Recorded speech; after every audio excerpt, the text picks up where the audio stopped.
Too many of America's heroes die or become disabled from the physical stress of their work. NFPA and NIOSH annually evaluate firefighter injuries and fatalities. With surprising consistency, about 100 firefighters die each year from work-related activities, and about half of those fatalities are categorized as overexertion or stress. It is safe to assume that many of the 50 fatalities are heat-related. Firefighters must do hard work. Because their protective ensembles do not vent out body heat and humidity, their core temperatures can rise to dangerous levels, resulting in heat stress, characterized by headache, dizziness, and disorientation, or the more serious and life-threatening heat stroke. How can we reduce core temperature for these firefighters to reduce their cardiac stress? What other occupations can benefit from this solution? First, we know what doesn't work. Cooling vests and cold towels on the neck provide the sensation of relief, but do not reduce core temperature. Cooling the torso or neck can induce a condition called clamping that actually increases core temperature. Science says that the arms and legs act as the body's radiators. Work by House and others showed dramatic reductions in core temperatures after placing the forearms in cold water. Our patent-pending Coolpac sleeves absorb the firefighter's body heat as it is generated, keeping the core temperature at safer levels. Our preliminary testing confirms the benefit. Our team commissioned a modest but independent study performed by University of Connecticut students as part of their required curriculum.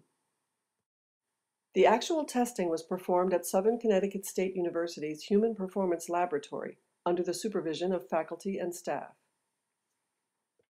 The test protocol required 4 subjects to walk on a treadmill at a moderate rate for 20 minutes, followed by 10 minutes of recovery for 3 cycles. Core temperature for each student subject was monitored continuously, along with recorded pulse and blood pressure. 2 test subjects did not complete the test protocol, but the results for the remaining 2 students were encouraging.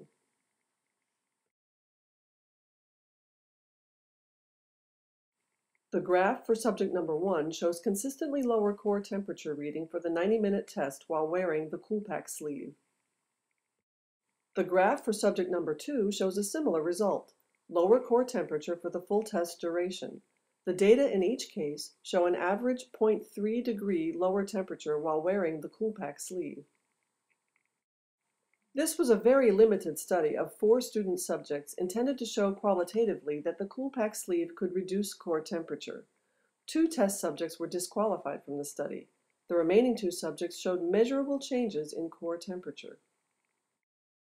We are confident in the significance of this small study and offer this letter from Dr. Joan Finn, director of the laboratory, as substantiation.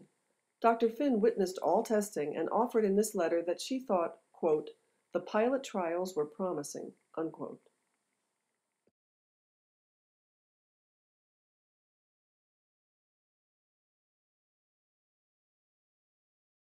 Getting from this 2-sample study to a practical, first-rated product will require refinement in the design and the cooperation of the firefighting community. Organizations like NIOSH, NFPA, and the IAFF have a long history of embracing technologies that make firefighting safer or more effective, and these same organizations have long recognized the threat from heat stress. We are hoping this short study will pique the interest of the firefighting community and encourage interest in this Coolpac product. We are seeking additional partners for this application and related opportunities in sports and personal comfort. For more information, please contact Hans Almquist at Coolpac.